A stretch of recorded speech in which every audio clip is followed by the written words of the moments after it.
Durante mucho tiempo pensé que viajar era moverse, cambiar de lugar, de idioma, de gastronomía, pero después de hacerlo durante mucho tiempo entendí algo. Y supongo que al principio también era eso. Pero después de viajar así durante mucho tiempo, empecé a darme cuenta de algo. Cuando tu vida cabe en una mochila, tu relación con las cosas cambia. Esa mochila deja de ser equipaje. Poco a poco se convierte en otra cosa, en tu casa, en tu seguridad, en tu pequeño tesoro. Ahí dentro está todo, tu ropa, tu cámara, tus discos, tus baterías, tus recuerdos, tus herramientas, tu presente. Y de alguna manera también una parte de ti. Es curioso porque cuando estoy en Barcelona, en España, muchas veces no siento esa relación con mis cosas. Incluso de esa manera tan específica como os estoy explicando, con el hogar, diría. Pero cuando viajo, cada objeto tiene otro valor. Por alguna razón lo cuido más, lo observo más, lo agradezco más. Y todavía no sé exactamente por qué. Puedo suponer que cuando llevas contigo todo lo que tienes, empiezas a entender mejor lo que realmente necesitas y también lo que no necesitas. Hay algo que me sigue pasando, aunque lleve años viajando así de esa manera. Cada vez que llego a una habitación nueva, por sencilla que sea, durante unos segundos deja de ser una habitación. Empieza a convertirse en hogar. Abro la mochila, saco cada cosa, busco su lugar. Pongo mis cosas en el baño, cargo las baterías, organizo cables, dejo la ropa, me ducho y descanso. Y sin pensar demasiado, empieza un pequeño ritual cotidiano, uno que se repite una y otra vez, en distintos hoteles, casas, hostales, cabañas, pueblos perdidos en ciudades que no sé ni pronunciar ahora mismo. Y nunca se siente igual, pero siempre se siente mío. Algo que tiene que ver con la pertenencia. Hay algo profundamente íntimo en esos momentos, porque durante un rato no hay nadie más, no hay destino, no hay ruta, no hay un plan, solo estoy yo y esta pequeña vida que llevo conmigo, y curiosamente muchas veces es ahí cuando me siento más libre. Después empiezan a aparecer personas, y eso para mí siempre ha sido una parte fundamental del viaje. No grandes historias, ni siquiera momentos extraordinarios, diría. A veces es algo mucho más simple.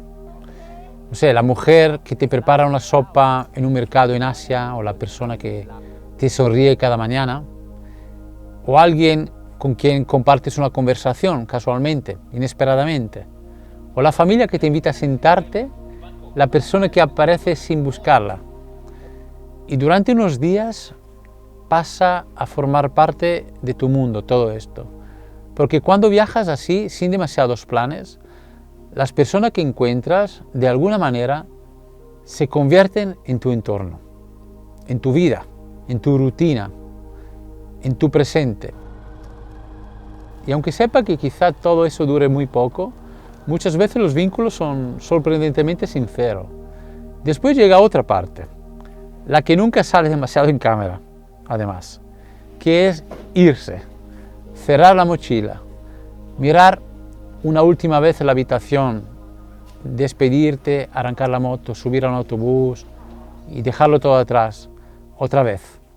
Y aunque pueda parecer extraño, cada vez que me voy hay una pequeña sensación difícil de explicar. No es tristeza, no exactamente. Podría parecerse, pero creo que no. Se parece más a un pequeño duelo, suave, incluso bonito, algo agradable. Sabes que algo termina y al mismo tiempo sabes que no tienes ni idea de lo que viene después. Y es allí, en ese preciso lugar que ya dejas y otro que todavía no conoces, hay una sensación que me sigue costando describir. Es libertad, pero no la libertad que solemos imaginar. No es hacer lo que quieres, no es escapar, es otra cosa. Es sentir que por un momento no pertenece a ningún lugar. Estás como volando o algo así. Y precisamente por eso puedes estar completamente abierto. A veces algunos lugares desaparecen y algunas personas también, pero otras no. Y con el tiempo hay personas por la cual vuelves a ese lugar. y regresas y es bonito descubrir que mientras tú estabas cambiando, ellos también estaban cambiando.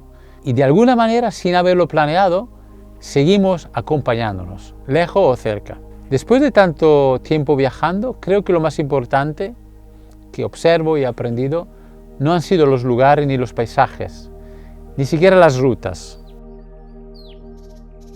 Creo que lo más importante ha sido descubrir que a veces, cuando tu vida cabe simplemente en una mochila, empiezas a entender lo poco que realmente necesitas y lo mucho que puede llegar a significar.